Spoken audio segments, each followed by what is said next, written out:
everybody, Sarah the Catholic Homemaker here. Today we are going to talk about 6 nursing or breastfeeding essentials, especially when you are newly postpartum. Now, if you're new here, welcome to my channel. Please subscribe if you're new. I would love to keep growing this community, and please give this video a thumbs up if you liked it. Also hit that notification bell so you'll know when I post, which is every Monday at 12 noon Eastern Time. And my channel is all about sharing about my Catholic faith, motherhood, homemaking, and our overall health. So let's jump right into it. The first nursing essential, I think, is a good nursing pillow. Now, at first, I thought I could get away with not having a nursing pillow. I thought it was just one of those extra things that I wouldn't need, but I found that it was a lifesaver to me in the beginning. Eventually, later on, like several months postpartum, I no longer needed it anymore, but in the beginning, it was absolutely essential for me because I was getting like terrible back pain, and it was just very hard getting the right support. So I was introduced to this pillow, my breast friend. It actually has a strap that comes around it. It wraps right around you, and the baby can lie right on top, like sideways, and there's a couple of grooves on there to make them fit a little better, and it like has a little bit of back support in the back, and you can adjust it as well. There's actually like a little front pocket, and you can unzip it as well to take off the cover to wash it. So it's a really awesome pillow. At first I thought this is too expensive. I think it was like around $35 when I bought it, and I was like, that seems very expensive for a pillow.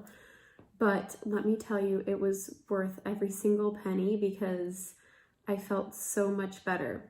The story I have is when my oldest was born in the hospital.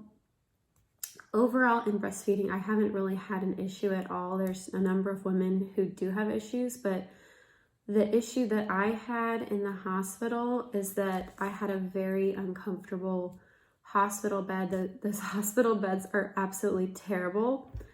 And I was just nursing my daughter in like whatever position I could possibly find. But I wasn't focused on her latching the right way, which is like they want you to have like the fish lips. And she didn't have any trouble with anything. She didn't have a tongue or lip tie.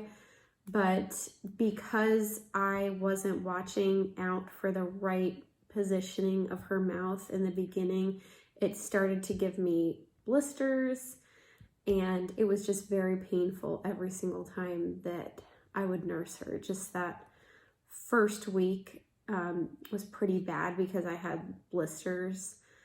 And so I would definitely recommend getting that pillow, because at the end of my hospital stay, we stayed like 36 hours. That was like the minimum we were required to stay.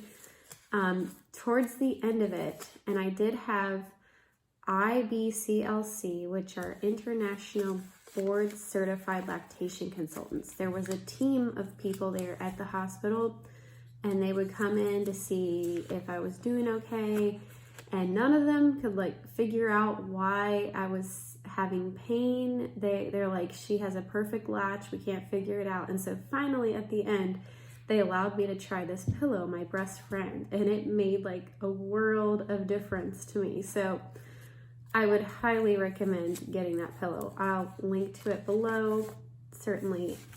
Next, I would recommend getting nursing pads, and I use reusable ones, but you can definitely get disposable ones. I just like to use the reusable ones because I don't have to keep paying for them, and it's better on the environment too. You can just throw them right in with any sort of wash that you have, and you can get multiple ones so you don't have to be washing them all the time if you only have a couple.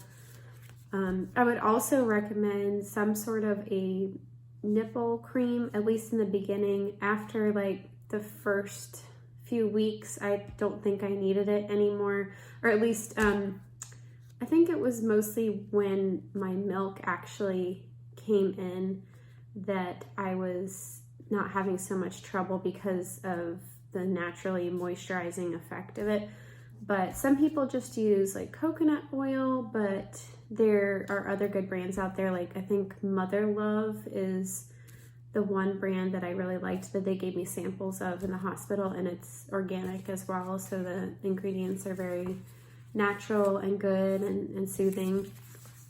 The next thing I recommend, it's not necessary because I have pretty much gotten away with not pumping, just because I simply find it much easier to just simply breastfeed directly to my babies, because I just find pumping to be like very tedious. It's a lot of work.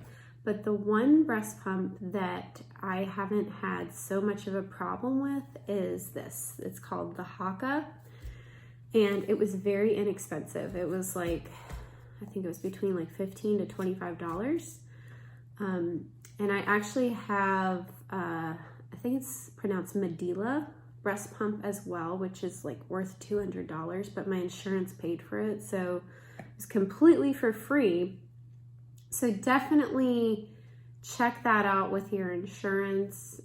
Take advantage of that, because most women do have to pump for their job or whatever reason, and that's a very good pump to have, although I've barely ever used it because I thought it was way too much work to like put everything together and clean and sanitize it every single time.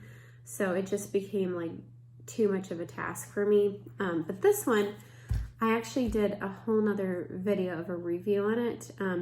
You just like suction it right on to your chest, and it actually catches milk that may have gone into your nursing pads. So it helps to not waste the milk, which is really great.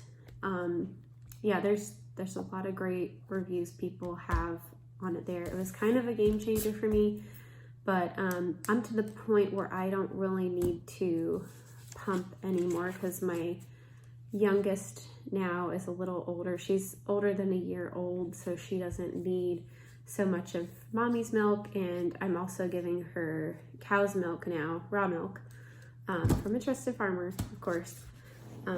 But she's still nursing, but I just don't take the time to pump anymore. And I never really have, even with the Haka, just because I hate pumping so much. The next thing I'd recommend is a good nursing bra. Supportive, but no wires ideally, because that's been associated with breast cancer, so I definitely try to avoid having wires in my bras. And the ones that I have gotten that have been inexpensive are from Motherhood Maternity. I'd love to hear from you guys, like where you have gotten good nursing bras or what brands you recommend.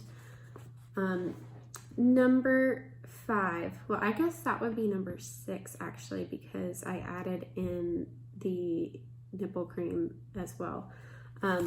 Number 6, make sure you stay hydrated. So drink a lot of filtered water. You can also drink bone broth, kombucha, and water kefir are healthy drinks too, and raw milk as well. And like I said, from a good trusted farmer. There's like a number of questions you can ask the farmer, and visiting the farm is recommended as well. But I recommend reaching out to your local Weston Price chapter leader to be sure to get the name of a good trusted farmer. And number 6 is eating a nourishing diet. Number 7, excuse me. These last two really go together, just staying hydrated and eating a very nourishing diet. I've talked about eating a nourishing diet a number of times on this channel and on my blog, and I can link to some recipes and postpartum things that I've written about. I've written about some traditional Chinese medicine, what it says about like eating it sounds terrible, but pig trotter soup, and it actually tastes very good. It doesn't sound very appetizing, but eating that, drinking that is actually very good for your milk supply, is what my acupuncturist shared with me. So eating the bone broth from those pig trotters actually helps to bring your milk out. And that's a very nourishing traditional food, and it's very warming and good for healing for a postpartum woman. And finally, a bonus tip, which I kind of talked about before with my hospital story, is getting an IBCLC, or an International Board Certified Lactation Consultant. And many times this is actually free. If you have a hospital birth, which I did with my first, it was free for me. And I've heard with a number of people it has been free. So I don't know if that's the standard with every single hospital, but it was free for me, and I know for a number of other women. You might want to check with your insurance for that, because sometimes insurance covers that if you didn't have a hospital birth, if you had a home birth or a birth center birth. But usually, maybe sometimes even midwives or doulas are trained in that. They might be certified in that, so you might be getting extra help from having a midwife or a doula. So it's certainly not necessary, especially if you're not having problems, but it's just a tip in case you had never heard of that before. Anyway, I hope you find this video to be helpful. I'd love to hear your thoughts, and comment down below so I can hear from you. Until next time, bye, and God bless you and your family.